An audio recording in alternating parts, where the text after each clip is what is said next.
RSS के business का अड्डा बन गया इस देश के आस्था के जितने केंद्र। बुरा मत मानिएगा पाठक जी, मैं आपसे भी बड़ा धार्मिक हूं और नहीं, आरएसएस आप और बड़ी बीजेपी बात से भी कर रहे हैं बड़ा मनोज जी। मनोज जी, आपने धार्मिक हूं। बड़ी बात कर दी कि आरएसएस के लिए आस्था के केंद्र बिजनेस के नए अड्डे बन गए हैं। बिल्कुल 100%, 100%।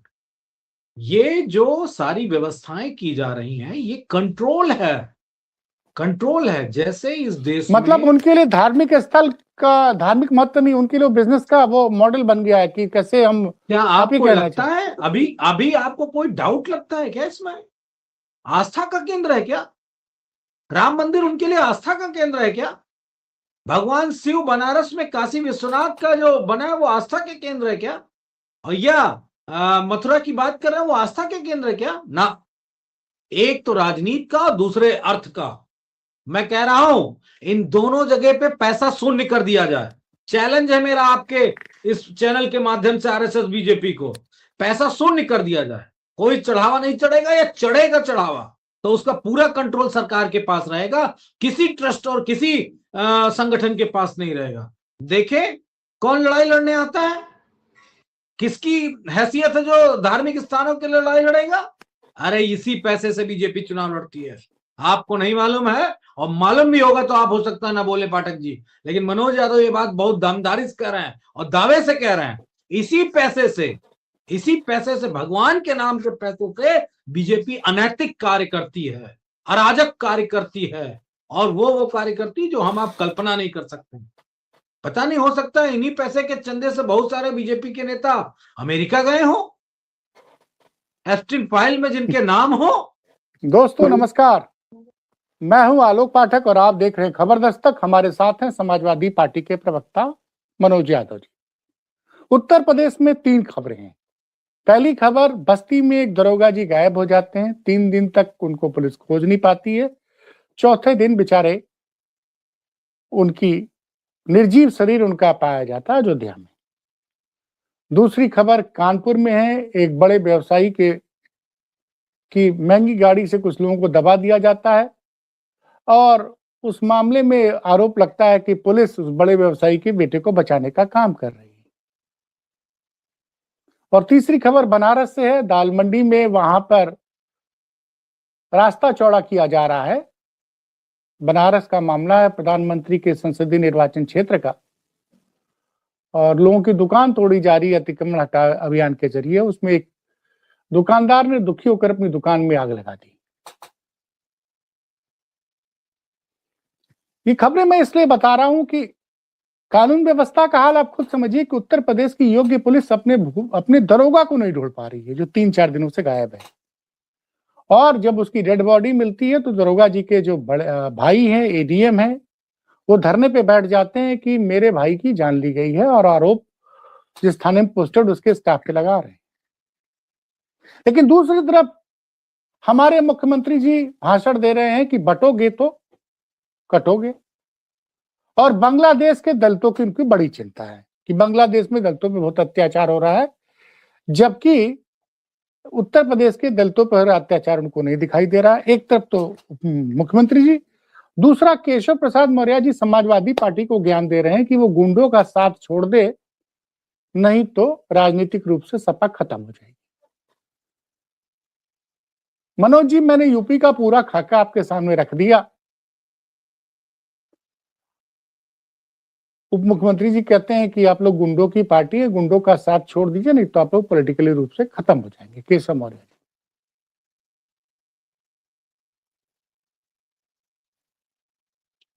देखिए, मैं इतना जरूर पाठक जी कह सकता हूं कि उप मुख्यमंत्री जी मेरे ख्याल से अपने मुकदमों की तरफ ध्यान नहीं देते हैं, बार बार समाजवादी पार्टी पे हमलावर होते हैं।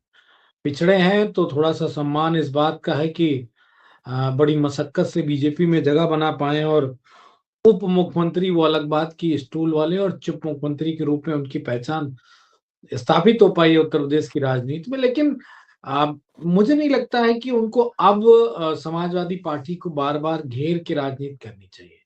उनको कुछ अपनी शक्ति दिखानी चाहिए। बहुत दिन हो गए, 9.5 साल पाठक जी बहुत होते हैं। 9.5 साल आपकी दुकान चल गई, 9.5 साल आप उप मुख्यमंत्री रह लिए, 9.5 साल में चुनाव जीते हारे सारी परिस्थितियां बन गई। मुझे लगता है कि अब उप मुख्यमंत्री केशव प्रसाद मौर्य को अपने समाज के लिए बात करनी चाहिए कि उनके समाज के कितने डीजीपी बन पाए, कितने आईजी बन पाए, कितने मुख्य सचिव बन पाए, कितने लोग उन्हीं की तरह कैबिनेट में मजबूत दखल रखने वाले मजबूत मंत्री बन पाए। अगर ये सब बातें, और मैं 69,000 68,000 पुलिस भर्ती, इन सब पे आंकड़े भी नहीं मांगूंगा क्योंकि वो उनके बस की बात नहीं है। लेकिन लॉबिंग करना तो उनके बस की बात है क्योंकि अमित शाह जी का उनको लगातार प्यार दुलार मिला करता है। योगी आदित्यनाथ जी भले उनकी आंखों में फूटी आंखें न समा रहे हों, लेकिन इतना तो तय है कि अमित शाह जी उनको मानते जानते हैं। तो कुछ तो कर लो पिछड़ों के लिए, कुछ तो कर लो पिछड़ों के लिए। समाजवादी पार्टी को गुंडा कहने से क्या मिलेगा? 9.5 साल की दुकान चल गई। अब आपकी दुकान पे मुझे नहीं लगता है कि कोई और पाबंद लगने वाला है। ऐसा कोई पाबंद नहीं लगने वाला है। अब आप चला चली के बेला में है। तो समाजवादी पार्टी पे कुछ कहने के बजाय इनको योगी आदित्यनाथ से, और वो भी देखिए, आपने एक दरोगा का नाम लिया, वो दरोगा, उसकी हत्या हो नहीं गई। भाई, गौड़ समाज का मैं था उसकी मेरे ख्याल से। चर्चा इसलिए कर रहा हूं क्योंकि भाई उत्तर प्रदेश में मुख्यमंत्री जी कह रहे हैं कटोगे तो बटोगे, और कानून व्यवस्था का जो हाल है भाई कि एक पुलिस विभाग का दरोगा 3-4 दिनों से गायब है। उत्तर प्रदेश की योग्य पुलिस उसको ढूंढ नहीं पा रही है, और जब उनकी डेड बॉडी मिल रही है तो उनके जो भाई हैं, छोटे भाई एडीएम, वो धरने पे बैठे हुए हैं कि हमारे भाई की जान ली गई है, और कह रहे हैं कि थाने के सभी लोगों को सस्पेंड किया जाए। देखिए, वो तो बात जरूर वो कह रहे हैं, लेकिन उत्तर प्रदेश के हालात बद से बदतर है। इसी पुलिस का इस्तेमाल किया गया। आपको मालूम है, सबको मालूम है, लोगों की निर्मम हत्या के लिए इसी पुलिस का इस्तेमाल किया गया। आज पुलिस की निर्मम हत्या की जा रही। कौन लोग हैं मारने वाले? किस कारण से मृत्यु? योगी सरकार ने क्या पूरा थाना सस्पेंड कर दिया? अगर एक नहीं, वो दरोगा मारा तो गया, एडीएम साहब की डिमांड मांग थी कि हमारे भाई की मुझे जान नहीं गई है। लगता और है कि पाठक जी, एडीएम साहब को कोई ये मांग करनी चाहिए। सब कुछ आते ही तत्काल सस्पेंशन होना चाहिए था पूरे थाने का। जांच वांच तो बात को होगी। और ये इसलिए नहीं, सस्पेंड करते तो कम से कम दूसरी जगह पे इसका गलत असर नहीं जाता, और हर कोई स्टाफ, थाना, पुलिस बहुत अच्छे से रखता। लेकिन नहीं, वो सस्पेंड नहीं किया जाएगा। कोई हो सकता है उन्हीं की जाति वाला कोई व्यक्ति हो जिसने उस दरोगा को परेशान किया हो, प्रताड़ित किया हो। तो मैं कह सकता हूं कि मेरे ख्याल से बीजेपी की सरकार उत्तर प्रदेश के पीडीए, दलित समाज के लोग, एससी समाज के लोग, आदिवासी समाज के लोग, पिछड़े समाज के लोग, अल्पसंख्यक कम्युनिटी के लोगों के, और जो बीजेपी की राग में राग नहीं मिला रहे हैं, उन सब के लिए जान की दुश्मन बनी हुई है। जी। नहीं तो भाई सवाल ये उठता है, ये दाल मंडी का मामला है बनारस में, वहां पे जिस तरह से अतिक्रमण हटाया जा रहा है, और एक व्यवसायी ने आज दुखी होकर अपनी दुकान में आग लगा ली। विपक्ष नहीं दिख रहा है सर, मतलब बड़ी चिंता की बात है। दाल मंडी में जो भी हो रहा है, मौके पे विपक्ष नदारद है सर। कम से कम जो देखिए व्यवसायी है, पाठक जी, उनकी बात नहीं सरकार सुन रही, तो विपक्ष को तो कम से कम सरकार का दबाव बनाना चाहिए कि साहब, ये लोगों की 50-50 साल, 100-100 साल पुरानी दुकानें हैं, वो अतिक्रमण में जा रही है, तो वो बेचारे कहाँ जाएंगे, क्या खाएंगे, क्या पिएंगे? देखिए, बनारस वासियों को पहले ही सतर्क हो जाना चाहिए। मुझे नहीं लगता कि अब बनारस के लोगों को ये शब्द कहना चाहिए कि 50-100 साल पुराना उनका मकान है। तो नहीं, सैकड़ों व्यवसाय साल, हजारों साल पुराने मंदिर तोड़ दिए गए, तब तो कोई कुछ बोला नहीं। तब तो ये बनारस के लोग खड़े नहीं हुए। आरएसएस के बिजनेस का अड्डा बन गया इस देश के आस्था के जितने केंद्र।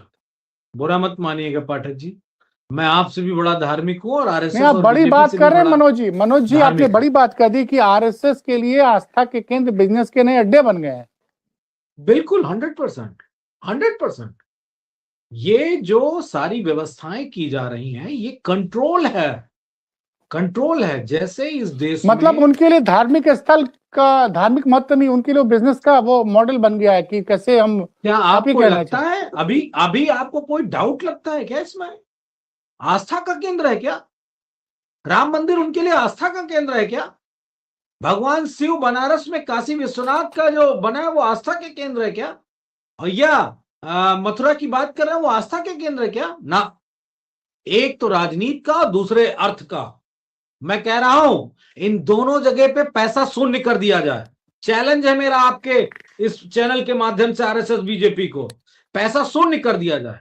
कोई चढ़ावा नहीं चढ़ेगा, या चढ़ेगा चढ़ावा तो उसका पूरा कंट्रोल सरकार के पास रहेगा, किसी ट्रस्ट और किसी संगठन के पास नहीं रहेगा। देखें कौन लड़ाई लड़ने आता है, किसकी हैसियत है जो धार्मिक स्थानों के लिए लड़ाई लड़ेगा।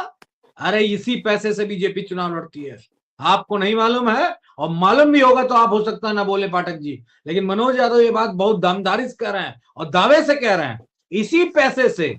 इसी पैसे से भगवान के नाम के पैसों से बीजेपी अनैतिक कार्य करती है, अराजक कार्य करती है, और वो कार्य करती जो हम आप कल्पना नहीं कर सकते।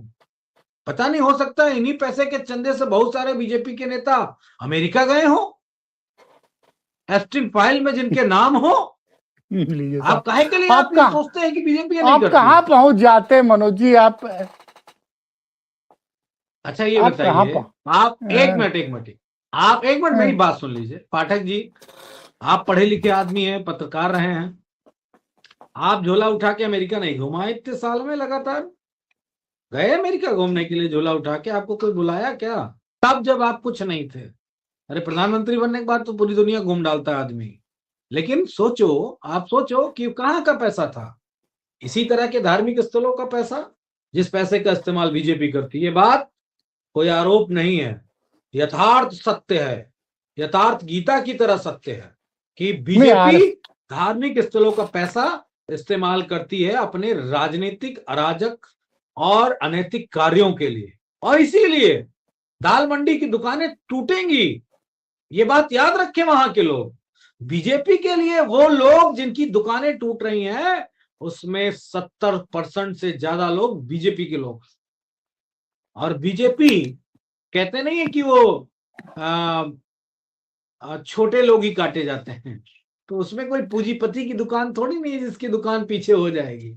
उसमें तो छोटे छोटे व्यापारियों की दुकान है, जिसका बीजेपी को कोई फर्क नहीं पड़ता। उसको अपनी बड़ी दुकान के लिए सारे रास्ते बेहतर चाहिए, उसको कोई फर्क नहीं पड़ता कि वहां पे। आपने एक नई बात बता रहे हैं कि कौन सी नई दुकान वहां खुलेगी? बीजेपी किसकी दुकान वहां खोलेगी?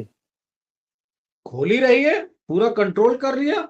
काशी विश्वनाथ में पूरा कंट्रोल कर लिया, राम मंदिर में पूरा कंट्रोल कर लिया, पूरा कंट्रोल। और मैं फिर बता रहा हूं, अगर बीजेपी आरएसएस को इन सब चीजों से दूर रखना है तो इस देश के सभी मंदिरों पे सरकार का एकाधिकार होना चाहिए, एकाधिकार। और उस पैसे का इस्तेमाल सरकार अपने कंट्रोल में लेके रखे। सार्वजनिक चीजों में पैसा खर्च किया जाना चाहिए, ना कि उस पैसे से लोग अराजक और अनैतिक कार्यों में अपना काम करें, राजनीतिक कार्यों में पैसा इस्तेमाल करें। वैसे ये तो पाप की श्रेणी में आता है पाठक जी, आपको तो मालूम होगा, आप ब्राह्मण परिवार से हैं, आपको तो मालूम है ना कि भगवान के नाम का जो पैसा खाता है वो तो पुण्य में तो आता नहीं है। ये इतना पापी कैसे हो सकते हैं भाजपा भाई साहब? अब तो कई लोग कहते हैं कि मैं ब्राह्मण ही नहीं हूं, मैं सरकार से सवाल पूछता हूं तो मुझे लोग ब्राह्मण भी नहीं मानते हैं, इसलिए मैं उस पर पचड़े पढ़ना नहीं चाहता हूं। सवाल सर, आज का दिन बड़ा महत्वपूर्ण रहा। उत्तर प्रदेश में बजट सत्र की शुरुआत हुई, और बजट सत्र की शुरुआत में आपकी पार्टी के नेता लोग बड़ा हल्ला मचा रहे थे। तो पहले तो राज्यपाल महोदय ने क्या कि भाई ज्यादा मत चिल्लाइए, गला खराब हो जाएगा, और बाद में उन्होंने एक लाइन और बोल दी जो वो रहा कि आपकी सरकार में तो कोई विकास कार्य हुआ नहीं, आप लोग क्यों हल्ला मचाते हैं? किसने कहा? राज्यपाल महोदया ने? हाँ। अच्छा, तो वो विकास करी तो है, राजभवन जो जन भवन बन गया है वहां विकास दिखता है मुझे। प्लास्टिक वाले कमल और 2-4 मूर्तियां लगा दी, यही विकास किया है। योगी आदित्यनाथ ने कौन सा विकास किया है? उस विकास का नाम बताएं। अगर उनको राज्यपाल महोदया को नहीं मालूम है तो मैं बता देता हूं बड़े सम्मान के साथ। महोदया, आपसे अनुरोध है कि एक आरटीआई योगी आदित्यनाथ के ट्रस्ट जो उनका मठ है उस पर डलवा लो ना, पता चल जाएगा विकास किसका हुआ है। जो 2017 में 11 करोड़ रुपए की औकात वाला मठ था, आज 800 करोड़ से ज्यादा का उसमें फंड है। मनोज जी, तो आप यही लोग बार डेवलपमेंट हुआ है बार क्या? मनोज जी बार बार आप लोग ये आरोप लगा रहे हैं पिछले कई महीनों से कि 11 करोड़ से 800 करोड़ हो गया। इसकी आप लोग कोई शिकायत कोर्ट वोर्ट में नहीं कर रहे हैं। खैर, दूसरा मुद्दा, दूसरा असर यह है कि एक कई चौंकाने वाली जानकारी आई और मुझे उम्मीद थी कि मुझे आज विपक्ष से बड़ी निराशा हुई। पिछले बजट में ये एक मीडिया वेबसाइट का दावा है कि पिछले बजट में यूपी सरकार ने दावा किया था कि वो 400 करोड़ का फंड एलोकेट कर रही है और जो लड़कियां हाई स्कूल इंटर में टॉप करेगी उनको स्कूटी दिया जाएगा। आज तक एक भी स्कूटी नहीं दी गई।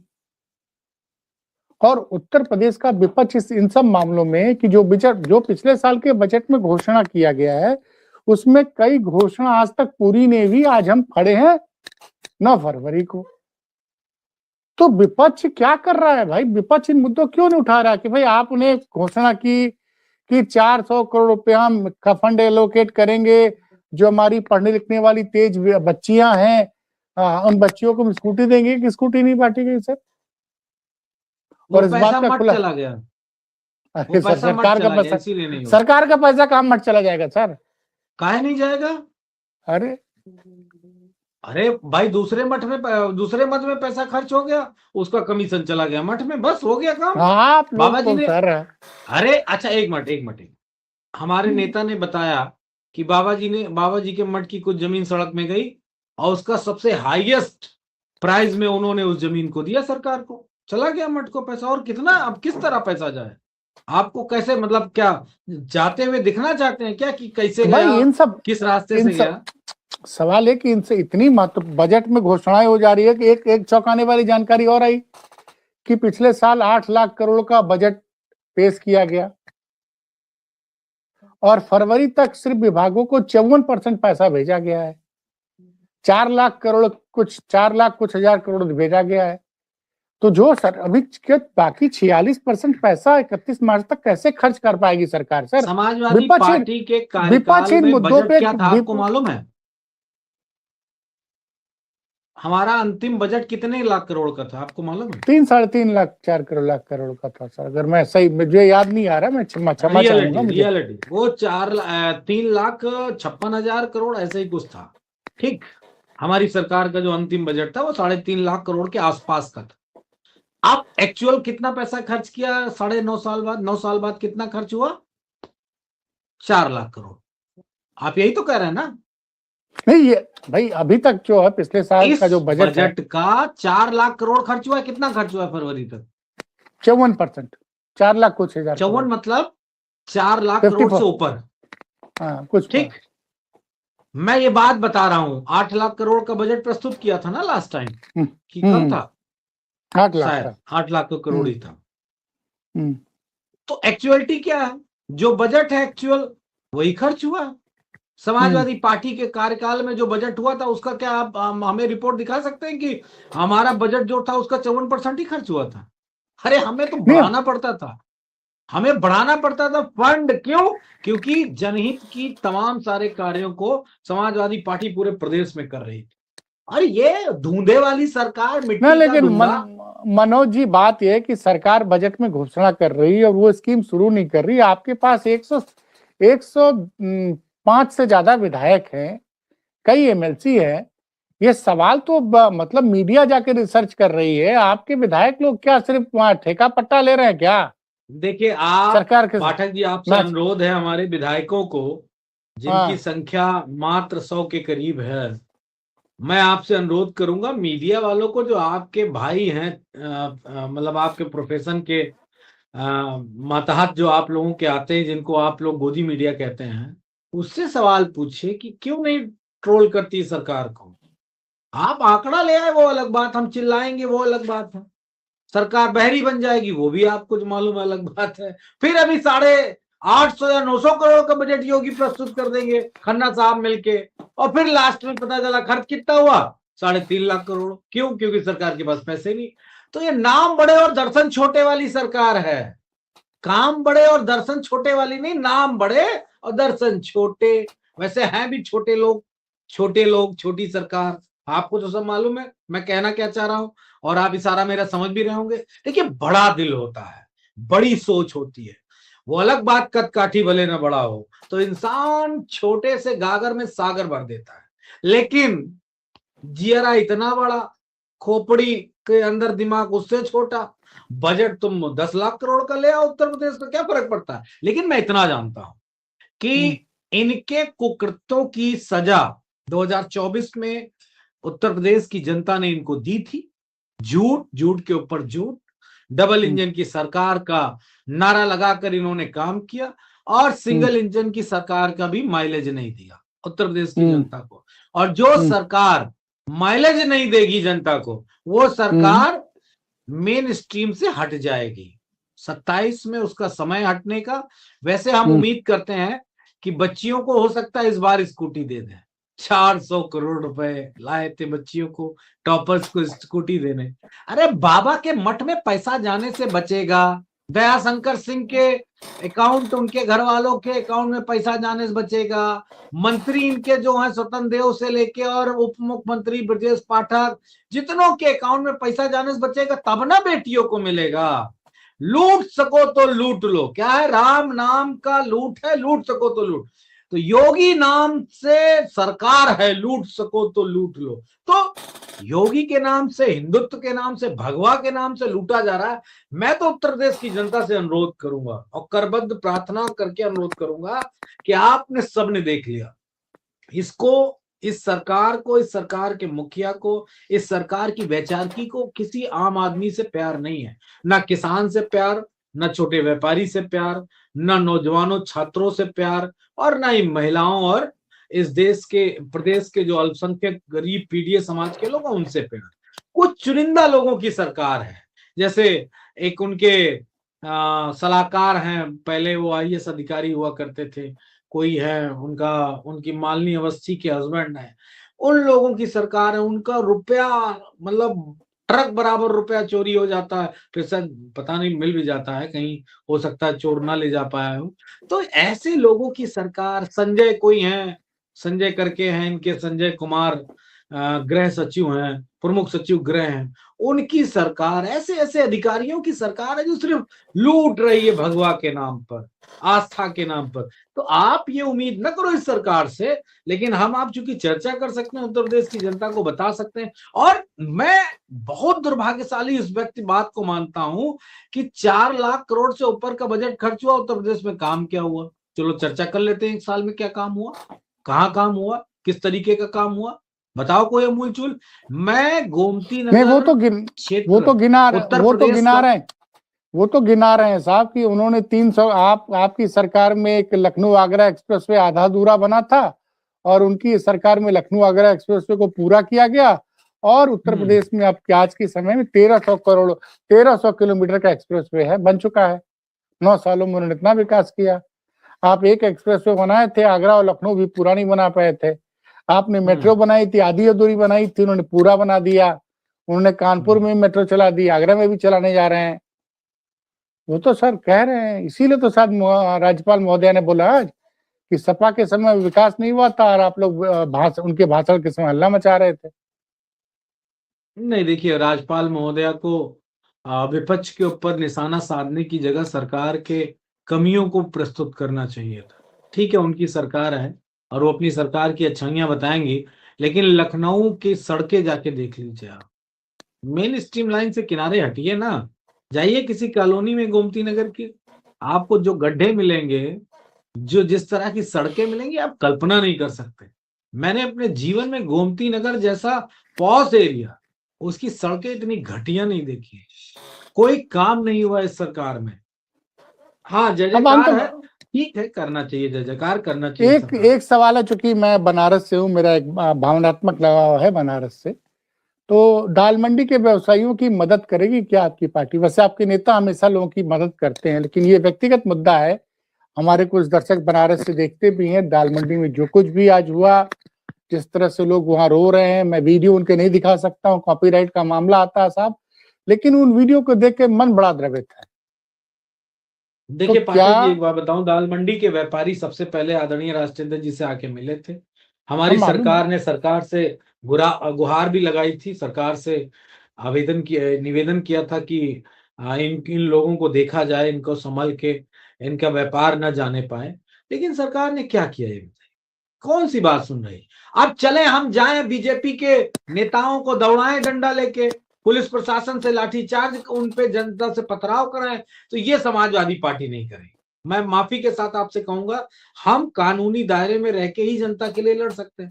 अब हम चले गुम्मा चलवा दें, भाई उस आदमी ने अपनी दुकान में आग लगाई, सुनिए, वो कानून के दायरे में रह के उसने अपनी दुकान में आग लगाई। वो चाहता तो पेट्रोल नीचे फेंक देता जनता के ऊपर और ऊपर से आग लगा देता, जो तोड़ने आए थे उनके ऊपर आग लगा देता। नहीं लगाया ना उसने, क्यों?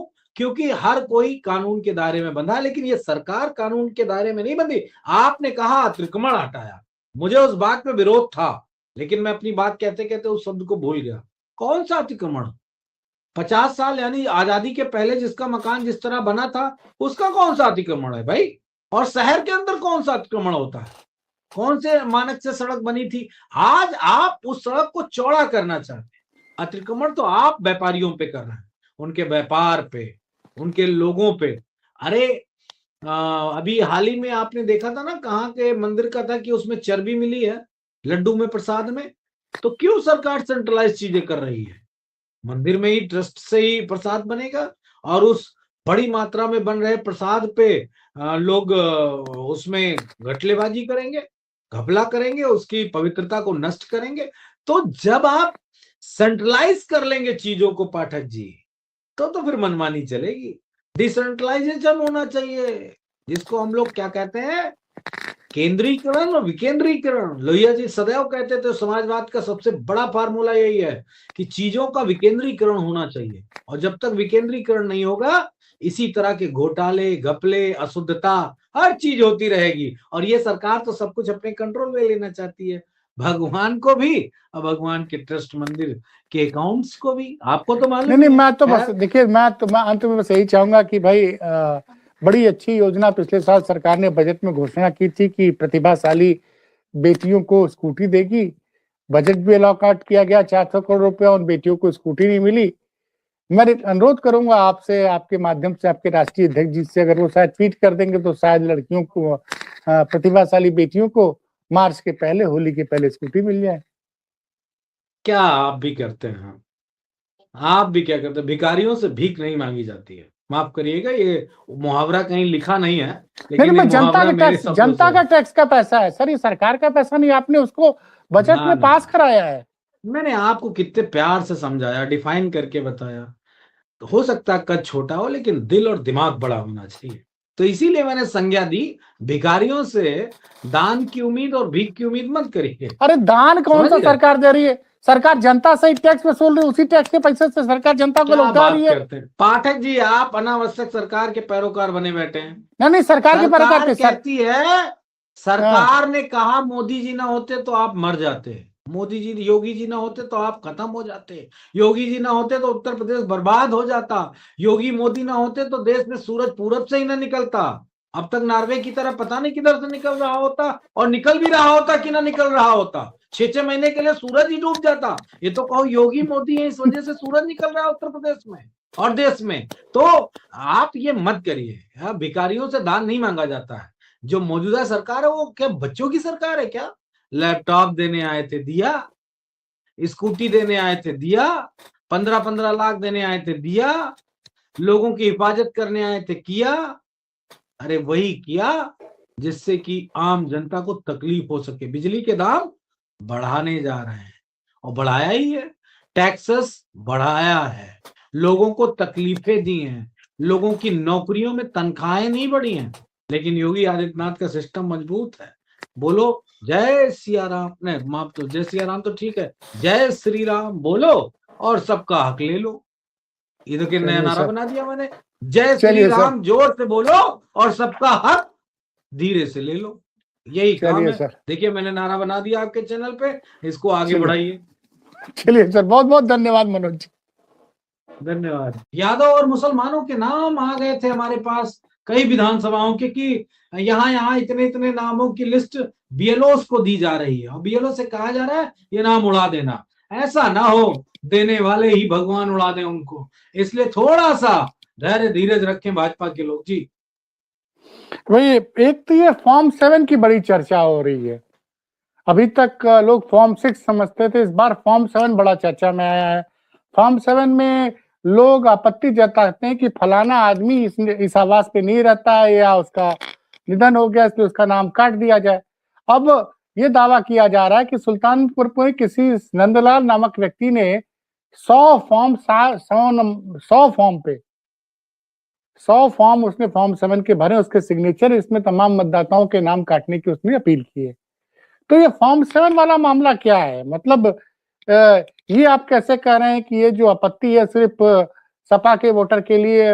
हो सकता है भाई कोई उसमें भाजपा को भी वोट देता हो, आपके पास ये कैसे पता कि फलाना आदमी सपा को भी वोट देगा? भाई मेरा भी नाम देखिए, कटवा दिया गया है। ये सभी को नहीं, ये सभी को पता है कि किसका वोट है, क्यों वोट है, किस लिए वोट है। और जो नंदलाल वाला प्रकरण है, अब तक समाजवादी पार्टी शिकायत कर चुकी है, सारे प्रूफ दे चुकी है चुनाव आयोग को। चुनाव आयोग ने किस पे कार्रवाई की? बीएलए जेल गए, बीएलओ पे एफआईआर दर्ज हुई, संबंधित बीजेपी के कार्यकर्ताओं ने जो ये कुकृत्य किया है उन पे एफआईआर हुई। कुछ किया गया? नहीं किया गया। अगर ये सब नहीं किया जा रहा है तो हम समझ सकते हैं ना कि षड्यंत्र कौन कर रहा है। और हम तो यही कहेंगे कि इन लोगों को कानून सजा दे। और पाठक जी, अगर ये कानून सजा नहीं देगा तो कहते नहीं है जनता ही कानून बन जाती है। जनता की अदालत में अगर ये लोग गए तो फिर भरोसा नहीं कि सजा। अरे भाई मनोज जी एक तरफ तो आप समझ नहीं, एक तरफ तो आप कह रहे हैं कि सारे आपके मतदाताओं के नाम काटे जा रहे हैं, उसके बाद ये भी कह रहे हैं कि आप सत्ता में आएंगे तो मुकदमा होगा तो दोषी साहब जेल जाएंगे। तो दोनों कैसे संभव कि आपके मतदाता का नाम कट जाएगा? तीसरी बात भी कह रहे हैं, आप समझ नहीं पाए। हमने तीसरी बात भी कही कि अगर कानून इनको सजा नहीं देगा तो जनता की भी अदालत होती है। और जनता की अदालत में, एक मिनट रुक जाइए, जनता की अदालत में कौन सी धारा पे कितनी सजा है वो नहीं तय होती है। उसमें लात घूसे मुक्के चलते हैं, तब फिर किसी का कुछ भी हो सकता है। ये बात मैं बहुत जिम्मेदारी से कह रहा हूं, कुछ भी हो सकता है। इसलिए बीजेपी के लोग कम से कम वो किसी बात को जनता की अदालत तक न पहुंचाएं, ये मेरा अनुरोध है। अगर जनता की अदालत में कोई चीज चली गई तो भीड़ क्या हो जाती है आपको मालूम, सबको मालूम है।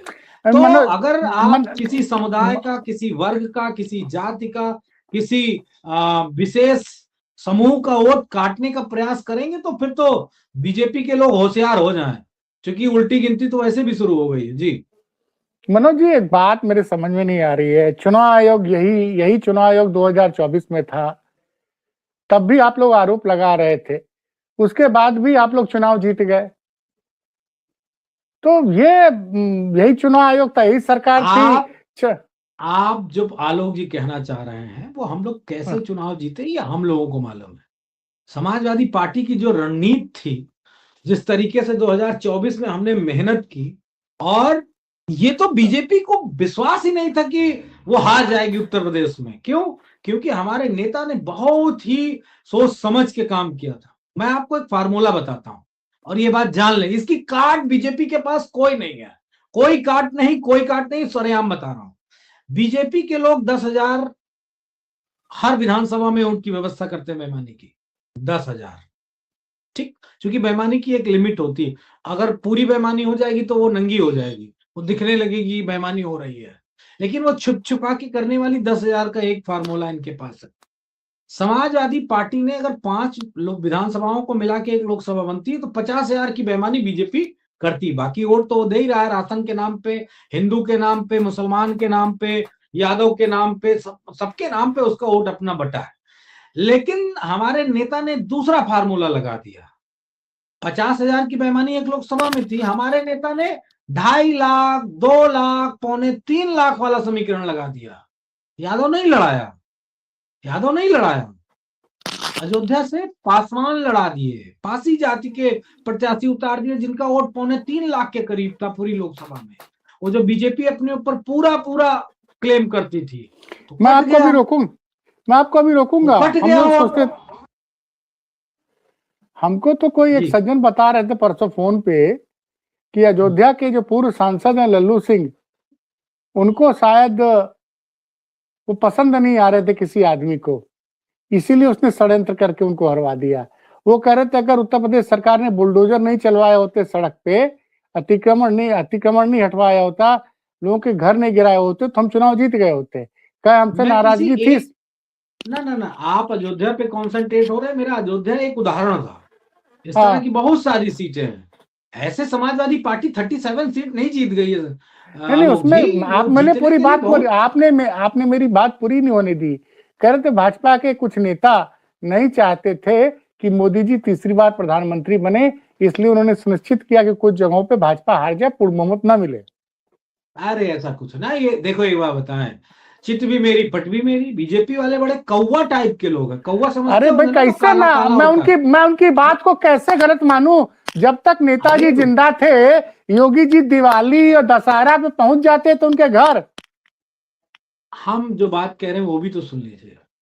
बीजेपी के लोग बड़े कौवा प्रजाति के होते हैं। कौवा हाँ, वही जो मुड़ेर पे बैठ के काव काव करता है और टोंट मार देता है कहीं पे, आप जानते ही होंगे, मैं नाम नहीं लूंगा। तो कौवागिरी इस कदर है कि हारे तो हम अपनी वजह से हारे, जीते तो हम अपनी वजह से जीते। तो सामने वाले क्या डुगडुगी बजाने के लिए राजनीति कर रहे हैं क्या? मतलब डिस्क्रेडिट क्रेडिट दोनों ले लोगे, ये नहीं चलेगा। वो हारे नहीं है, समाजवादियों ने कस के लंगोटा बांध के उठा के दे पटका है उत्तर प्रदेश के 2024 के लोकसभा के चुनाव में। ये किसी योगी आदित्यनाथ की देन नहीं है। इस चक्कर में, इस घपलत में मत रहिएगा कि योगी आदित्यनाथ की वजह से जीत गए। जो चुनाव हम जीते वो अपने नेता की वजह से जीते हैं। और अभी भी आप गाहे बगाए रोजाना बयान सुन सकते हैं। जानते हैं क्या बयान चल रहे हैं पाठक जी आजकल? बताइए। या अखिलेश यादव जी अपने दम पे नहीं जीतेंगे चुनाव 2027 का, वो तो जनता बदलाव के लिए काम करना चाहती है, ऐसा है। मतलब योगी आदित्यनाथ ऐसे मुंह घुमा दे तो जीत गए, मोदी जी का हेलीकॉप्टर ऐसे चला जाए किसी मंडल में तो जीत गए, अमित शाह सिर्फ बैठ के ऐसे ऐसे सिर्फ 3 बार ऐसे ऐसे कर ले, वह चाणक्य बन गए। और समाजवादी पार्टी के लोग भूसा खाते हैं जो वो चुनाव नहीं जीत सकते। ये ज्ञान की गंगा जो है बीजेपी के लोग अपनी तरफ मोड़ लें। समाजवादियों को ना ज्ञान चाहिए उनसे और ना व्यवस्था। एसआईआर पे जो हम चुनाव आयोग को तार तार कर रहे हैं ना, आप उत्तर प्रदेश में रहते हैं, बुद्धिजीवी वर्ग से आते हैं, कितनी डिबेटें, कितनी एफआईआर, कितनी शिकायतें आपने बसपा और कांग्रेस की उत्तर प्रदेश में सुनी है खबरों में। कौन जाता है चुनाव आयोग, कौन लड़ता है चुनाव आयोग से, कौन लड़ता है बूथ पे, कौन लड़ता है डीएम से, कौन लड़ता है प्रशासन से? समाजवादी पार्टी के जाबाज सैनिक कार्यकर्ता नेता, हमारे नेता।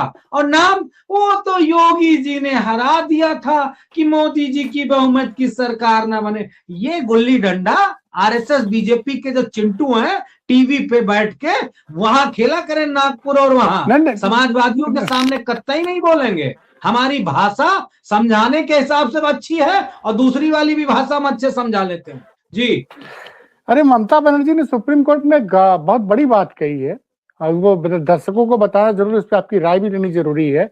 ममता जी ने कहा है कि चुनाव आयोग बंगाल के लोगों को बुलडोजर चला रही है मतदाताओं पे, और दूसरी तरफ क्यों ये एसआईआर की एक्टिविटी आसाम में क्यों नहीं कराई जा रही है। ये तो बड़ा वैलिड सवाल उठाया है। हमें जानकारी ही नहीं थी कि ये स्पेशल इंटेंसिव रिवीजन मतदाता पुनरीक्षण का कार्यक्रम आसाम में क्यों नहीं हो रहा, वहां भी चुनाव हो रहा है, बंगाल में ही क्यों हो रहा है, यूपी में ही क्यों हो रहा है, बिहार में ही क्यों हुआ। ये तो भाई बड़ा वैलिड पॉइंट है मनोज जी। निश्चित तौर पे ये बात लगातार समाजवादी पार्टी ने भी उठाई थी। शुरुआत में हमारे नेता अखिलेश यादव, देखिए सरकार जो चाहती वो करा रही है, सरकार कोई हमारी बात तो नहीं सुन रही है। अब विपक्ष की बात सुन लो, सदन में हमारे नेता अगर कुछ चीन पे बोलना चाहते हैं तो माइक म्यूट हो जाता है, राहुल गांधी जी बोलना चाहते हैं तो उनको बोलने नहीं दिया जाता है।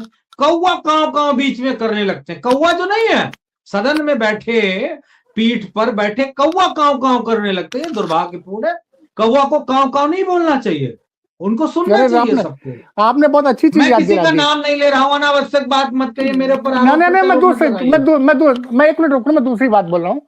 आज अखिलेश यादव ने क्या सेंस ऑफ ह्यूमर है। उन्होंने कहा अमेरिका के साथ ट्रेड डील नहीं हुई है, अमेरिका को ढील दी गई है। ये ढील दी गई, समझ रहे हैं आप? ये शब्द का क्यों इस्तेमाल किया गया? क्या अमेरिका को फायदा पहुंचा दिया गया है? डील नहीं, ढील है। क्या भाई जो तुम निश्चित चाह रहे हो तौर तुमको। पे नहीं, जो मानी जी कह रहे हैं वो बिल्कुल सही कह रहे हैं। हम्म, भारत का पैसा अमेरिका जाने के लिए पूरी तरीके से रास्ते खोल दिए गए हैं।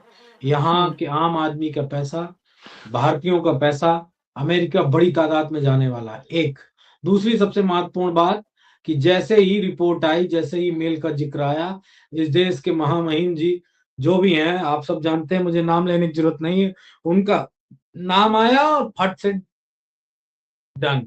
हमको तो ये लगता है कि भगवान शिव के ऊपर और हमारे भगवान विष्णु के प्रसाद में कौन सा दूध का प्रसाद बनेगा, मांस वाले दूध का। दुर्भाग्यपूर्ण कि अब ये देश भगवान शिव के शिवलिंग पे जो चढ़ाएगा, जो जल चढ़ाए, दूध चढ़ाएगा, वो मांसाहारी दूध चढ़ाएगा। ये बीजेपी के लोगों के मुंह में दही जम गया। सारे बाबा, साधु, संत, धार्मिक आचार्य, गुरु, कोई नहीं बोल रहा, सब बिल्कुल शट अप माउथ हो गए। किसी के मुख से कोई शब्द नहीं निकलेगा। पाठक जी, यही डील अगर कांग्रेस कर रही होती ना, तो अब तक सीना ठोक ठोक के, पीट पीट के, सर के बाल मुड़ा मुड़ा के गंगा जी के घाट पे कितने अपनी 13वीं 10वां कर लेते अब तक, यही धार्मिक गुरु महोदय लोग। लेकिन अब नहीं बोलेंगे। अब भगवान शिव पर, भगवान विष्णु पर प्रसाद चाहे मांसाहारी गाय का चढ़े, दूध का, चाहे जैसा भी चढ़े, किसी को कोई फर्क नहीं पड़ता। मैं तो इन सब चीजों से बिल्कुल दिल करता है कि इनको कहां ले जाके समझाऊं इन लोगों को जो वन साइडेड देखते हैं। राम भद्राचार्य की टिप्पणी आनी चाहिए, मैं तो ये चाहता हूं। और कोई बुद्धिजीवी पत्रकार, उनके लेवल वाला ब्राह्मण जो पाठक ना हो, जो इस तरह का ना हो, जिनको उन्होंने नीच श्रेणी में ब्राह्मणों को रखा है, उच्च श्रेणी वाला कोई ब्राह्मण का जाके उनके विश्वा वाला जाके उनसे सवाल पूछे कि मांसाहारी दूध का स्वागत करने जा रहे हैं कि नहीं जा रहे हैं। तो निश्चित तौर पे जो नहीं नहीं, डील मनोज ट्रेड हो रहा है, ये बड़ा दुर्भाग्यपूर्ण। मनोज जी, उन्होंने तो कहा है, मतलब एक चैनल है जहाँ, जिस ग्रुप में पहले मैं नौकरी कर चुका हूँ, इंडिया टुडे ग्रुप, उस चैनल के एक तेज तर्रार एंकर ने कल रात को बताया कि ये डेयरी प्रोडक्ट तो पहले भी अमेरिका से आते थे, आप लोग क्यों हल्ला मचा रहे हैं, ये वाला दूध नहीं आएगा जो आप कह रहे हैं। देखिए, हमें और कुछ नहीं कहना है। आप उनका तो कहना है कि डेयरी प्रोडक्ट पहले भी अमेरिका से इंपोर्ट होता था। विपक्ष हल्ला मचा रहा है, विपक्ष पूरी जानकारी नहीं दे रहा है, विपक्ष हल्ला कौन सा मचा डेयरी रहा है। प्रोडक्ट आता था? चॉकलेट आती थी, तो चॉकलेट भगवान शिव की लाट पे चढ़ती थी क्या? क्या बताने की कोशिश कर रहे हैं? उन मोहतरमा से कह दीजिएगा, कभी अगर मौका आए अपने आपके विश्लेषण में, वो ज्ञान सिर्फ संघियों को दिया करें, विपक्ष को नहीं। उनका ज्ञान विपक्ष नहीं सुनेगा, हमारे जैसे लोग तो बिल्कुल नहीं सुनेंगे। वो लोग तो कह रहे हैं कि मोदी के सामने अमेरिका झुक गया। ये उसी टाइप के पत्रकार हैं कि आम चूस के काटते हो कि काट के खाते हो, चूस के पीते हो कि, वही टाइप के पत्रकार हैं जिनका आपके दिल दिमाग से आपके टिकने तक ही काम करता है। आपके नेता तो कह रहे हैं डील नहीं हुई, ढील दे दी गई है। मतलब डील नहीं, ढील जो अमेरिका ने। अरे तो अमेरिका ने कस दिया धर के ना, कस दिया तो इन्होंने डील दे दिया। कस तो दिया, और कैसे कसेगा, कैसे कसेगा भाई? इतनी बेइज्जती आपने। अच्छा बताइए, आप मुझसे उम्र में बड़े, अनुभव में बड़े, किसी अमेरिका के राष्ट्रपति ने भारत की इतना अपमान किया है प्रधानमंत्री का? क्या आप बताओ ना, दिल पे हाथ रख के। आपने जनता दल की सरकार देखी, जनता पार्टी की सरकार देखी, कांग्रेस की बहुमत की सरकार देखी, सब तो देखा है आपने। बताओ आप, कौन सा दल, कौन सा राष्ट्रपति था अमेरिका का जिसने भारत के प्रधानमंत्री को या भारत के आंतरिक मामलों पे इतनी हस्तक्षेप करके टीका टिप्पणी की हो? मुझे बताइए, अगर आपकी नॉलेज में हो कोई। मेरी नॉलेज में तो नहीं है।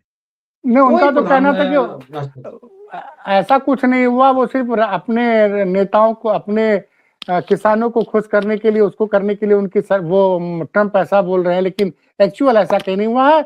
उनका कहना है, आज तक की रिपोर्टर का कहना है, उनका कहना कोई एक मिनट, उनका कहना, किनका कहना? क्या मतलब ये खाता ना वही जो बीजेपी का है वो सही थोड़ी नहीं होता। डील हुई हुई तो कागज पे हुई होगी, जुबानी जमा खर्च डील नहीं होती है। ये ज्ञान बुद्धि आरएसएस अपने भक्तों को, अंध भक्तों को बताया करे। विपक्ष कागज मांगता है, हस्ताक्षर किन किन बिंदुओं पे हुए, किन किन चीजों पे हुए, हर चीज सही का बात है। आंकड़ा सामने आना चाहिए। अगर वो नहीं जी। आता है तो विपक्ष सवाल उठाएगा, और अगर विपक्ष सवाल नहीं उठाता है बिना किसी बीजेपी के सरकार के बताए गए आंकड़ों के, तो इसका नहीं, मतलब विपक्ष को कोई नॉलेज नहीं है, ये विपक्ष तो को कोई नोएडा, जानकारी नहीं, विपक्ष नहीं तो बिल्कुल हाँ में हाँ मिलाने के लिए सरकार की बैठा है। अब तो वो हम नोएडा हाँ में के हाँ एंकर्स मिलाने के लिए नहीं बैठे।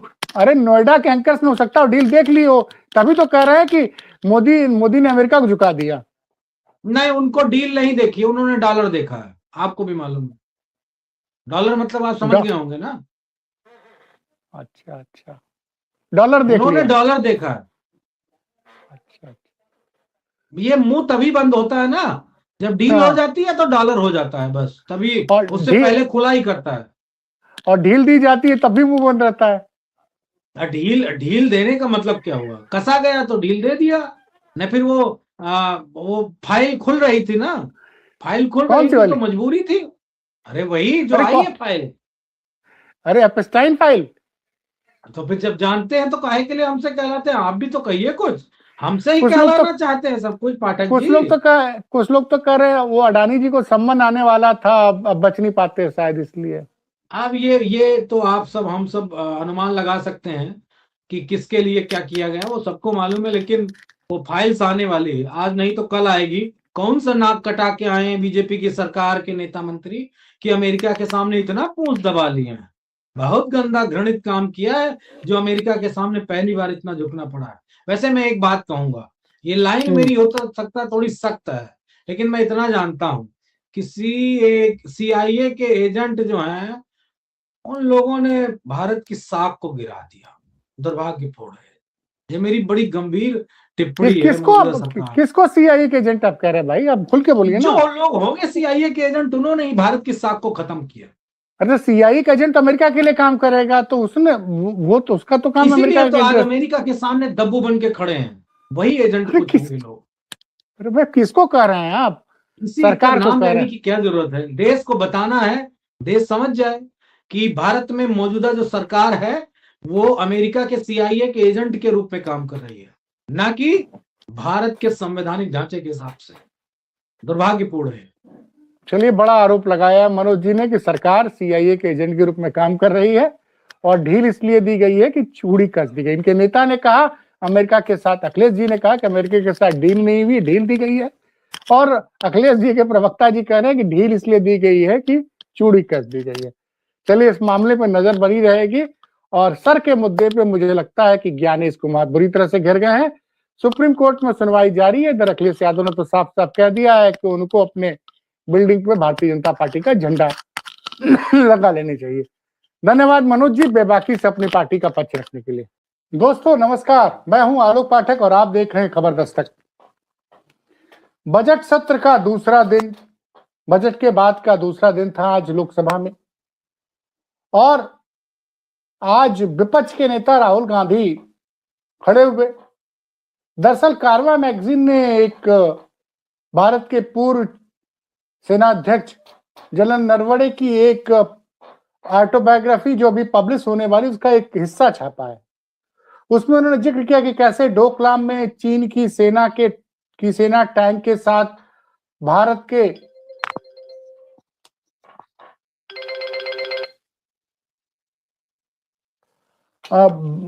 भारत की सेना के जो सीमा क्षेत्र की तरफ बढ़ रही थी, और वो लगातार रक्षा मंत्री से और अजीत डोभाल से, विदेश मंत्री से संपर्क कर रहे थे। 2 घंटे तक उन्होंने कोशिश की।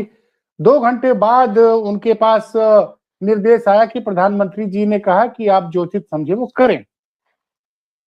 अगर आप आम हिंदुस्तानी की नजर से देखें तो ये बड़ी चौंकाने वाला खुलासा है कि देश की नॉर्दर्न कमांड की तरफ से एक संदेश आता है कि चीन की सेना की एक यूनिट, बटालियन 2 टैंकों के साथ भारत की सीमा की तरफ बढ़ रही है, उस पर क्या कार्रवाई करनी है। और उस संदेश को लेके भारत की चीफ ऑफ आर्मी स्टाफ तत्कालीन, तब वो अगर रक्षा मंत्री को फोन करते हैं और रक्षा सलाहकार को फोन करते हैं और विदेश मंत्री जयशंकर को फोन करते हैं, पूछते हैं कि सर आप बताइए कि हमको क्या लाइन ऑफ एक्शन लेना है। और 2 घंटे तक ऐसे सेंसिटिव मुद्दे पर 2 घंटे तक उनको कम्युनिकेशन नहीं मिलता। 2 घंटे बाद उनको बताया जाता है कि प्रधानमंत्री जी ने कहा कि आप जो उचित समझे वो निर्णय लें।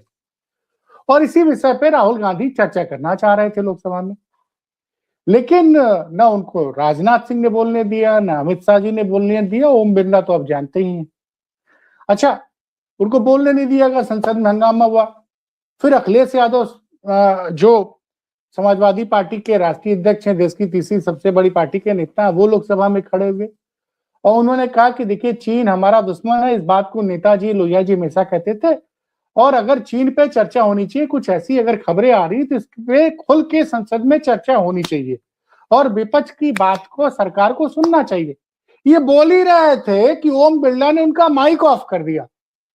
मनोज जी, मैं सीधे आता हूं कि ये जब खबर आपने सुनी, सुबह से ये चर्चा है, पता नहीं नेशनल मीडिया इसको कवर कर रही कि नहीं कर रही, मुझे नहीं पता, लेकिन राहुल गांधी ने कोई गलत बात तो की नहीं कि भाई सरकार इस चीन वाले मुद्दे पे चर्चा करने से क्यों बचना चाहती है। ये 56 इंच की सरकार इस खुलासे से क्यों डर रही है? देखिए, आपका नजरिया, मेरा नजरिया हो सकता है कि ये हो कि हमको इस पे चर्चा करनी चाहिए, लेकिन मौजूदा जो सत्ता बैठी है आलोक जी, उसके बिल्कुल ही कदाचित कदापि ये नहीं रहता है कि वो चाइना के मुद्दे पे खुल के चर्चा करे और देशवासियों को आश्वस्त करे कि आखिर चाइना ने ये क्यों किया, कैसे किया, कब किया, क्यों किया। मुझे लगता है कि जो आदरणीय राष्ट्रीय अध्यक्ष जी का माइक ऑफ किया गया, वो लोकसभा के अध्यक्ष महोदय को और बीजेपी की सरकार को बेहतर पता है कि जब अखिलेश यादव जी बोलेंगे तो वो आवाज पूरे देश में जाएगी, पूरी दुनिया में जाएगी। तो निश्चित तौर पे चूंकि उनका जो बेबाक अंदाज है और जिस अंदाज से वो बड़े कम समय में पूरी बात पूछ कह लेते हैं, वो शायद बीजेपी को अच्छे से मालूम है। हो सकता है एक पल के लिए वो राहुल गांधी जी के कम्युनिकेशन से न घबराते हो, लेकिन जो कम्युनिकेशन ऑफ स्किल हमारे नेता की है, वो बीजेपी के हर एक नेता को पता है कि किस तरीके से वो जनता के बीच में लगातार उनका मैसेज, उनकी बात चली जाती, पहुंच जाती है। तो जो माइक म्यूट किया, मैंने भी उस वीडियो को देखा। ये दुर्भाग्यपूर्ण है कि मौजूदा गूंगी, बहरी, अंधी सरकार दूसरों को माइक बंद करके बोलने पे परहेज कर रही है। ये बड़ा दुर्भाग्यपूर्ण है। मैं ये जानना चाहता हूं कि आखिर क्या चला जाता। अमेरिका से तो डर है, नो डाउट, आप डर भी रहे हैं। अमेरिका वालों ने जो माननीय प्रधानमंत्री जी की इज्जत पे दाग लगाया है, वो शायद भारतवासी का कोई भी नागरिक पसंद नहीं करता, इंक्लूड भी हम समाजवादी लोग भी नहीं पसंद करते हैं। ठीक है, बीजेपी हमारे विपक्ष का दल है, लेकिन है तो वो देश के प्रधानमंत्री, और देश के प्रधानमंत्री का इतना अपमान, उनके चरित्र पे, उनकी चीजों पे इतने धब्बे अमेरिका की तरफ से लगाया जा रहा है, वो दुर्भाग्यपूर्ण है और उस पे हम सब बहुत दुखी हैं। लेकिन अब चाइना की तरफ से भी इस सरकार को एक्सपोज करने का पूरी तरीके से मैटर आ गया, तो अब जाहिर सी बात है, अब माइक बंद होंगे। अब कोई चाइना का राष्ट्रपति बोलेगा नहीं बोलेगा मुझे नहीं मालूम है, लेकिन निश्चित तौर पे विपक्ष इस आवाज को उठाएगा, क्योंकि वो मामला हमारे देश की सीमाओं का है और हमारे देशवासियों की भावनाओं का है।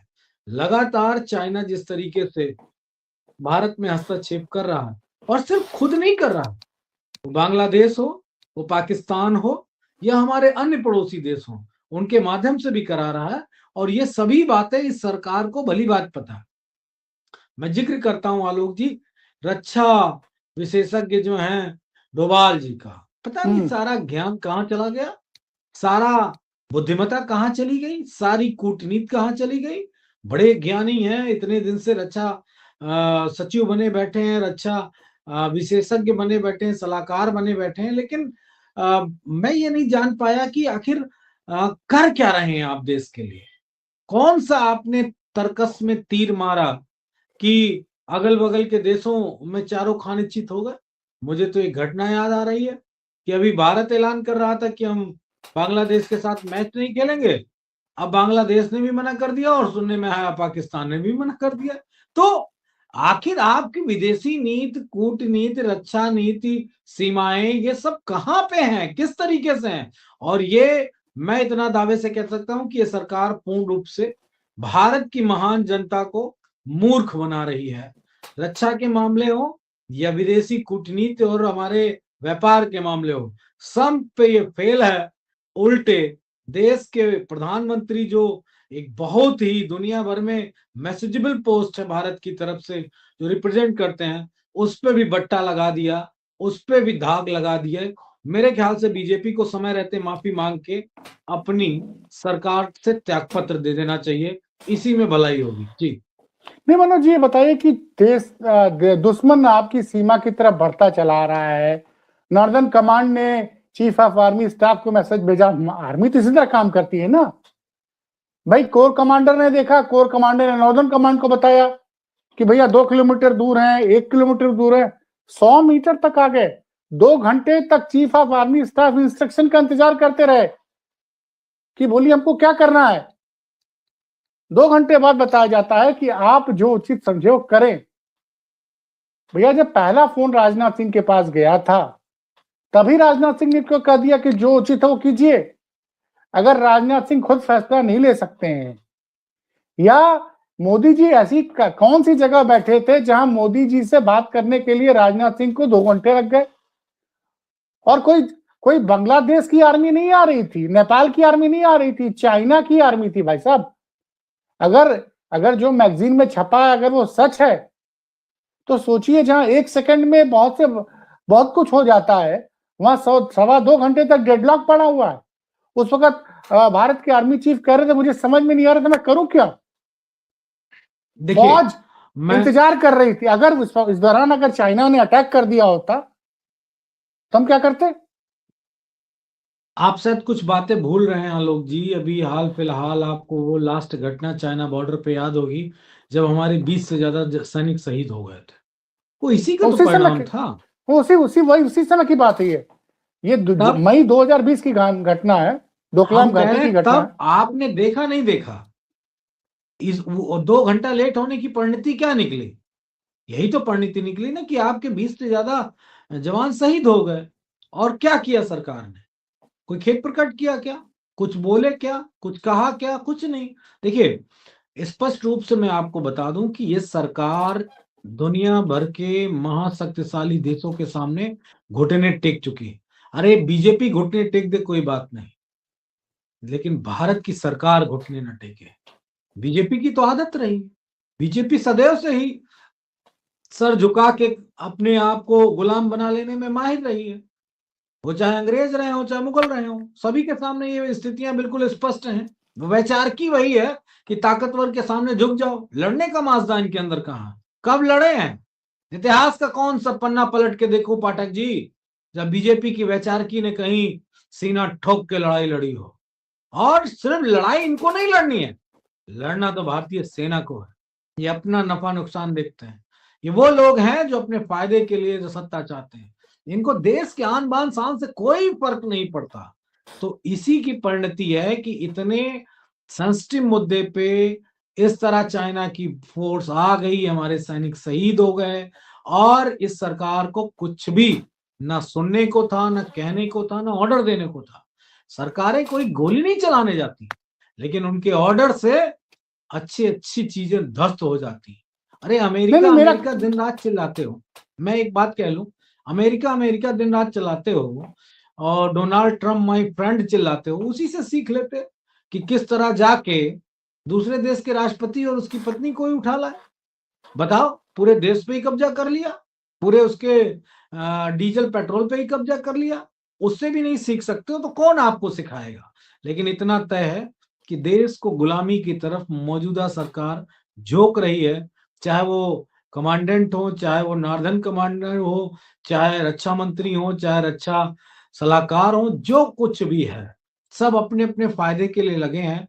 कोई बेटे का बिजनेस सेटअप करा रहा है, कोई बेटे का टिकट सेटअप करा रहा है, कोई कुछ करा रहा है। बाकी न तो किसी को देश की पड़ी है, न देश की तमाम तारीख ऐसी इस तरह की अनिश्चितताओं की जिसमें देश के सैनिक शहीद हो जाते हैं, हमारे जमीनें चली जाती हैं, उसका कोई फर्क नहीं पड़ता मौजूदा सरकार पे।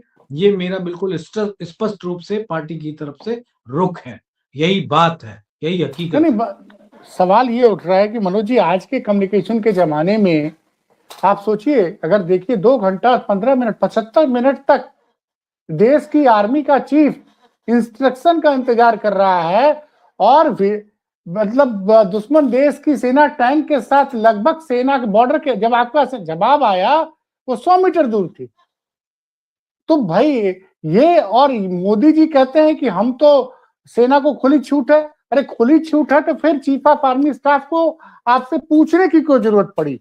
मैं समझना चाहता हूँ। मोदी जी दावा कर, अब मोदी जी सरेआम झूठ बोलते हैं, खुले आंखों से झूठ बोलते हैं, दिन में झूठ बोलते हैं और मंच पे बैठ के झूठ बोलते हैं। किसकी बात करूं?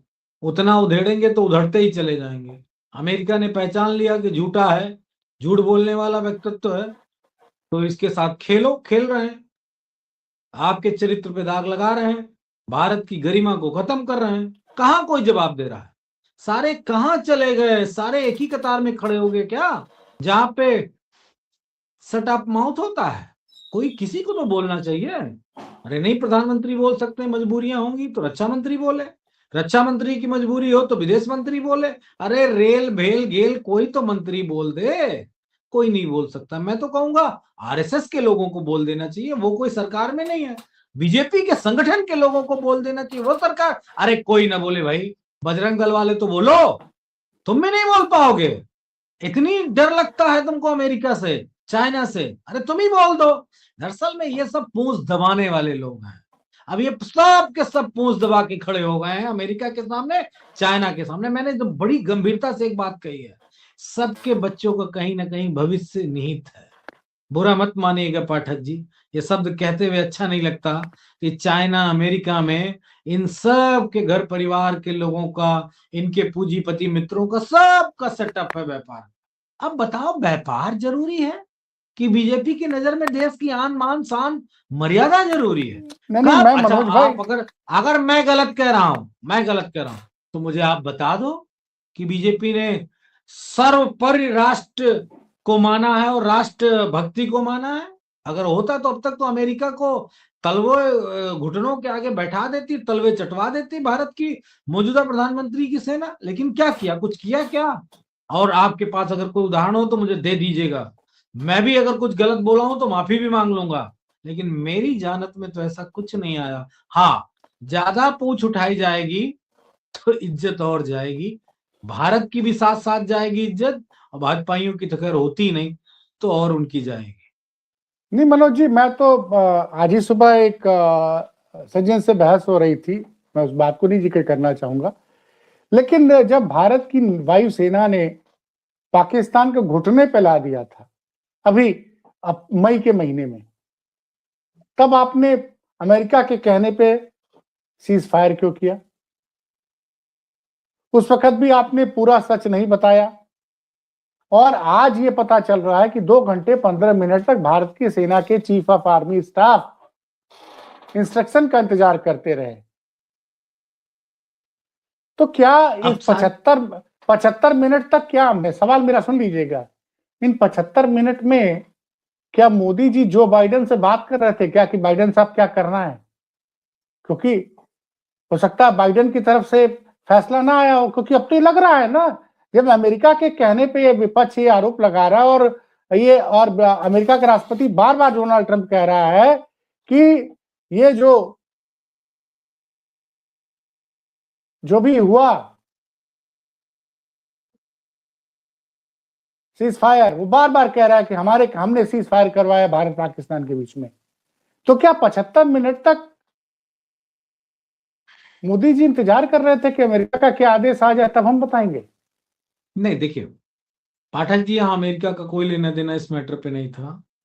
सीधा सीधा मैटर नहीं अरे आप ये बताइए ना, जब भारतीय सेना ने जवाब दिया पाकिस्तान की कायराना हरकत का, और वो हम मानते हैं ना कि हमारी एयरफोर्स ने पाकिस्तान को 72 घंटे में घुटने पे ला दिया था, तो क्या जरूरत थी सीज फायर करने की भैया? अब मैं ज्यादा कुछ इस विषय पे नहीं बोलूंगा क्योंकि वो कंट्रोवर्शियल हो जाएगा, और हकीकत क्या है फंसाना क्या है, निभाना क्या है, बताना क्या है, ये सारी चीजें आपको भी मालूम है और मैं भी जानता हूँ, देश भी जानता है। और रक्षा मामलों में और खासकर सेना पे कोई सवाल टिप्पणी न समाजवादी पार्टी ने कल किया ना आज किया। नहीं, सेना लेकिन पे तो हम सवाल ही नहीं उठा रहे। ये सेना ने तो मैं एक अपना बात, कौशल मैं कह रहा हूं, मैं वही बात बता रहा हूं। लेकिन भारतीय सेना को इस सरकार ने पंगु बना दिया। चाइना का उदाहरण आप सबके सामने आया कि आप दो बड़ी घंटे बात कह लग रहे हैं गए। कि भारत की सेना को पंगु बना दिया इस सरकार ने। बिल्कुल, बिल्कुल, ये बात मैं बहुत जिम्मेदारी से कह रहा हूं। 2 घंटे आदेश मिलने में लग गए और उतनी देर में हमारे 20 से ज्यादा सैनिकों की जान चली गई। आप बताओ, जब दूरी होती तो कैसे, और हम एक्शन में आ जाते तो कैसे चाइना हमारे सैनिकों तक आ जाती और कैसे हमारे 20 जवान मारे जाते? नहीं मारे जा सकते थे।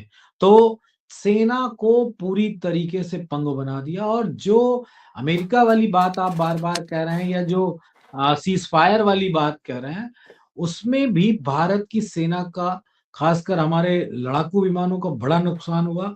और पाकिस्तान जैसा घटिया देश, 2 कौड़ी का देश, 2 मुंह वाला देश, किस तरीके से सीना चौड़ा करके अपने देश में क्या क्या बातें कह रहा था। खैर, उसका चरित्र हमें न कहना है, ना उसके चरित्र के बारे में हमें बताना है। लेकिन इतना आपको भी मालूम है कि चाइना का कितना सपोर्ट है। और सिर्फ चाइना का ही सपोर्ट होता पाकिस्तान पे तो एक बात थी, अमेरिका से भी इंटरनल कितने अच्छे रिश्ते पाकिस्तान के सदैव ही रहे हैं। तो मौजूदा सरकार विदेश मामलों में और हमारी जो वाह्य सुरक्षा का मामला है, उस पे पूरी तरीके से बिल्कुल बेकार रही है। और देशवासियों को ये पता चल चुका है पाठक जी, अब इसमें कोई इफ बट नहीं रह गया है। सारे देशवासियों को पता चल गया, इंक्लूड अंधभक्तों को भी पता चल गया कि मोदी नहीं, मोदी एक सिर्फ और सिर्फ वो जो गांव में खेत में लगाया जाता है ना, वो एक धुंध है, बस एक वो ऐसी चीज धोख के रूप में है कि वो खड़े मात्र है।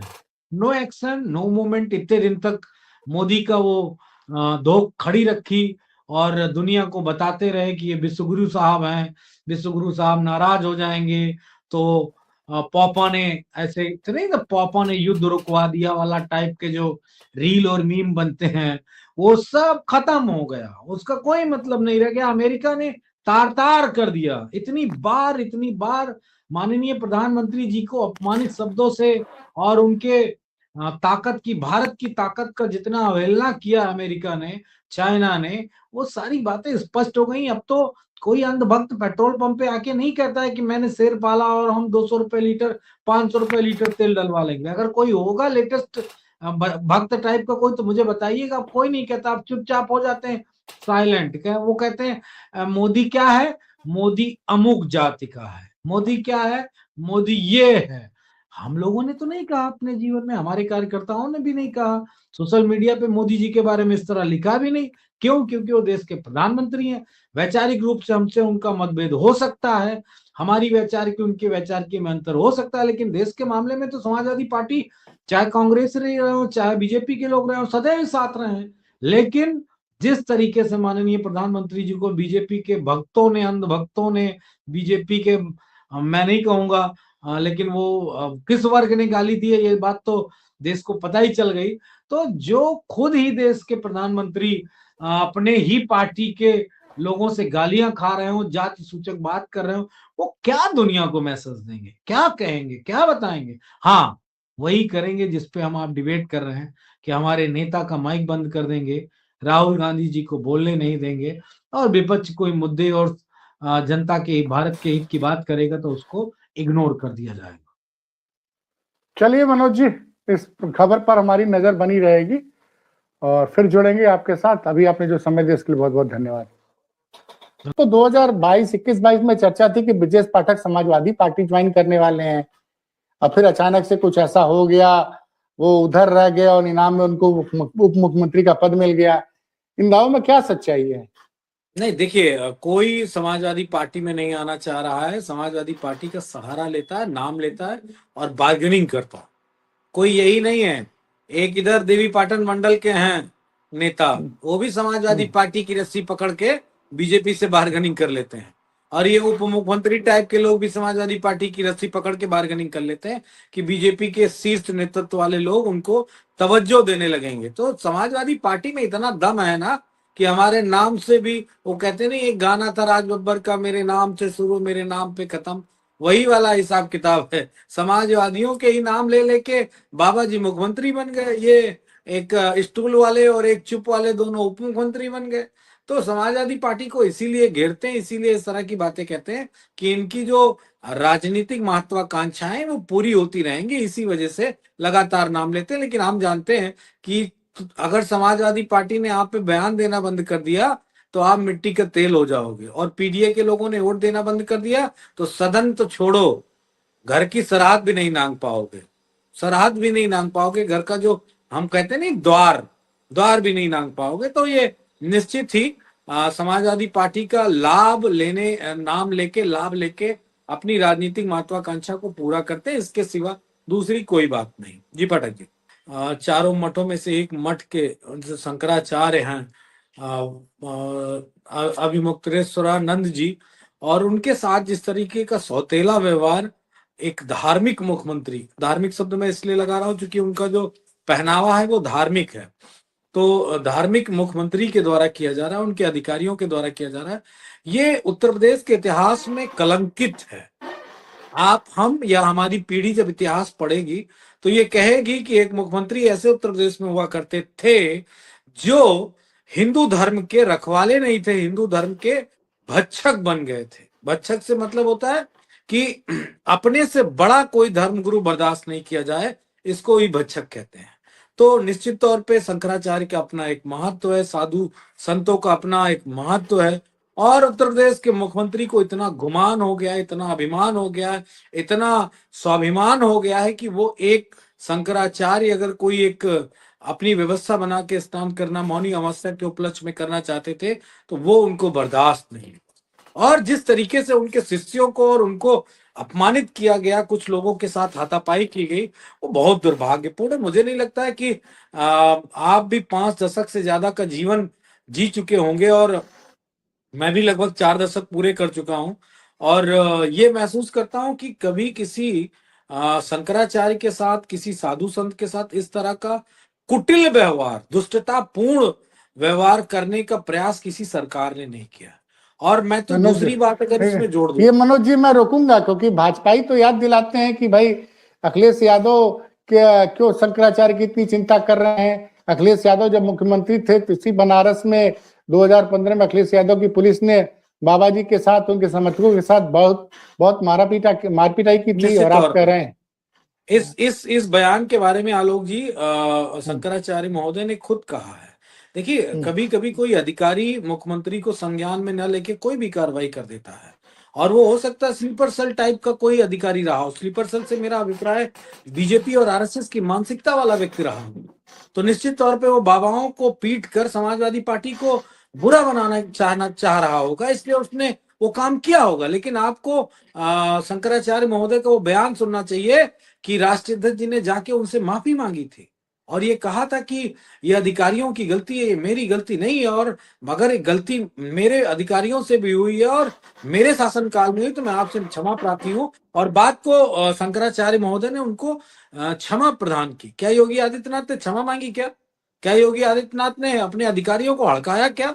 और उसके विपरीत ये हो रहा है, नोटिस पे नोटिस, नोटिस पे नोटिस। योगी बाबा जी कितने नोटिस एक हिंदू धर्म के सर्वश्रेष्ठ पद पे बैठे धार्मिक गुरु को दोगे? कितनी नोटिस दोगे? ज्यादा नोटिस मत दीजिएगा बाबा जी, नहीं कहीं ऐसा ना ऊपर वाला आपको ही नोटिस भेज दे कि उत्तर प्रदेश की गद्दी से 2027 से पहले ही उतर जाओगे। इसलिए मैं नहीं चाहता हूं कि मेरे मुख से ऐसी कोई चीज निकले और वो बाबा जी के जीवन काल में हो जाए।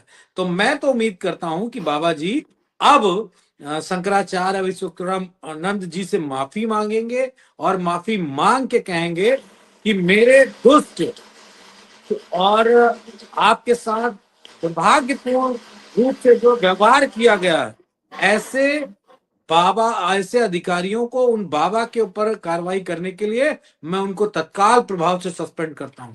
अगर योगी आदित्यनाथ ये नहीं कह पाए तो बीजेपी के लोगों को अपने मुंह पे टेप लगा लेना चाहिए, अगर टेप ना मिले तो मेरा नंबर आप बता दीजिएगा, मैं टेप प्रोवाइड करा दूंगा। वैसे मेरे सामने पढ़ेंगे तो वैसे भी टेप लग जाएगा, जो मैं सुनाऊंगा तो इसके बाद उनकी बोलती नहीं निकलेगी।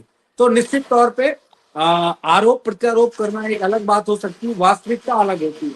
तो समाजवादी पार्टी ने जो बात कही वो वास्तविकता के आधार पे कही। और योगी आदित्यनाथ, अगर मैं कहूं कि उन साधु संतों को, शंकराचार्य महोदय को अपमानित करने का और उनके शिष्यों को मारने का काम उत्तर प्रदेश के मौजूदा मुख्यमंत्री योगी आदित्यनाथ जी ने करवाया तो गलत नहीं होगा।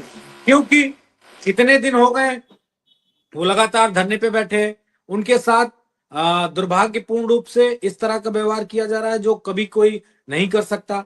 योगी आदित्यनाथ ने ना तो कोई डेलीगेशन भेजा, ना कोई अपना प्रतिनिधि भेजा जो जाएं और उनसे मिलके माफी मांगे।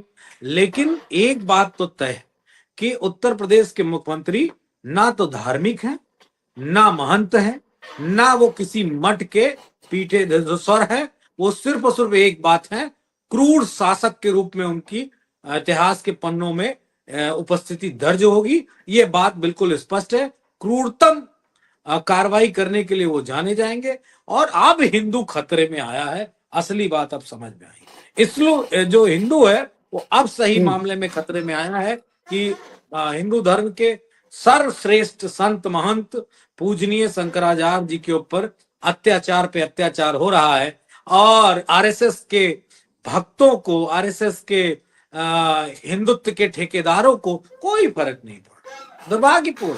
इससे गंदा दिन भारत के इतिहास में क्या हो सकता है पाठक जी, क्या हो सकता है? आप थोड़ा, हो सकता है आप पॉलिटिकल पत्रकार है, पॉलिटिकल रूप से इन चीजों को देखते हो, लेकिन अगर मार्मिक रूप से, भावनात्मक रूप से और धर्म के एंगल से देखेंगे तो आपको महसूस हो जाएगा कि कितना घटिया उत्तर प्रदेश में हो रहा है काम, कितना घटिया कि एक हिंदू हिंदू पे ही इस तरह का अत्याचार कर रहा है। जी, लेकिन एक चीज समझ में नहीं आ रही है कि मैं आपकी बात सुन रहा था, मैंने ये भी देखा कि पहले माघ मेला प्रशासन को आपत्ति थी कि मुलायम सिंह यादव की मूर्ति न लगाई जाए।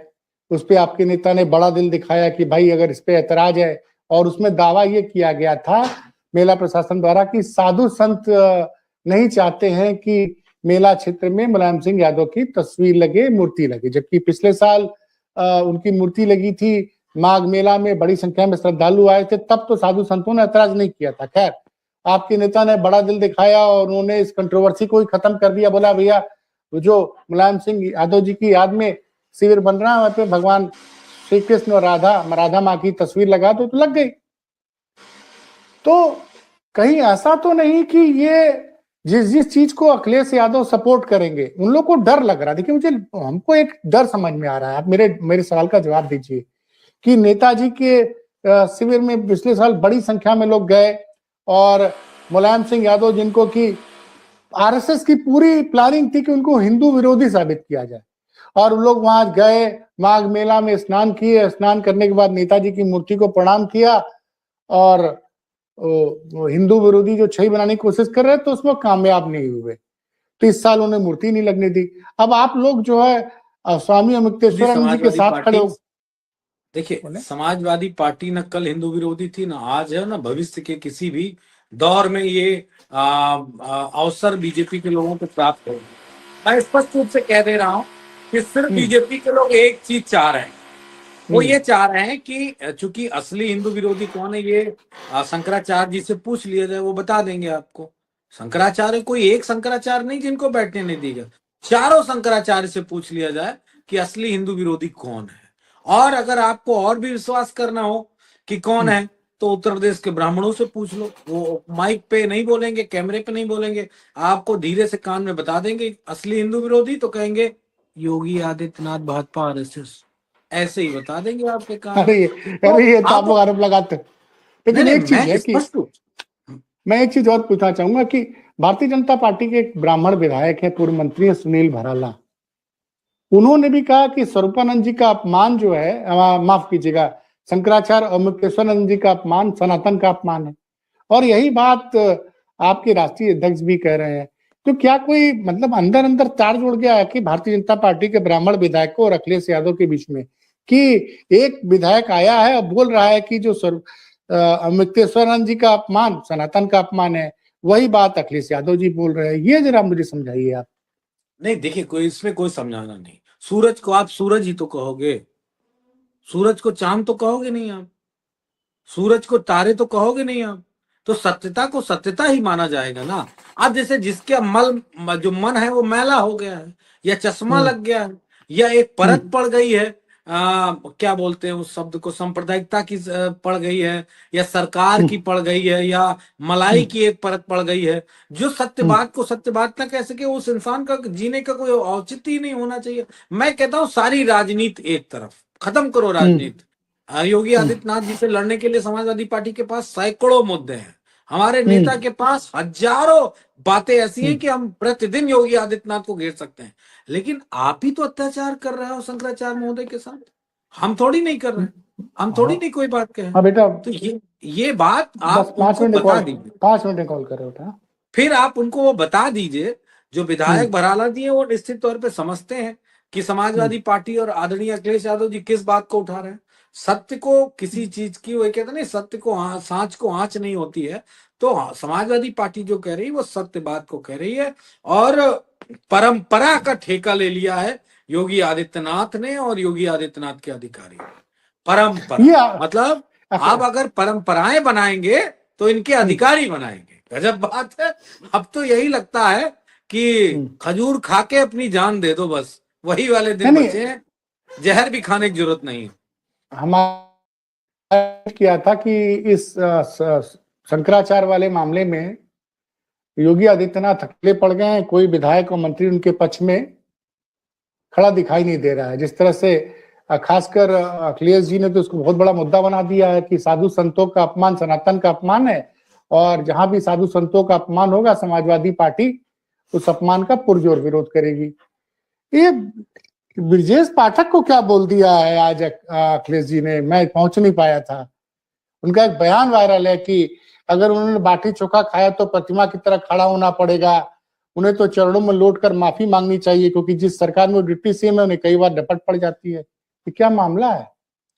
नहीं, उन्होंने एक बयान दिया है कि समाजवादी पार्टी से अगर मुसलमान हट जाएंगे तो समाजवादी पार्टी खाक में मिल जाएगी, मिट्टी में मिल जाएगी, कोई मतलब नहीं। ये किसने बयान दिया?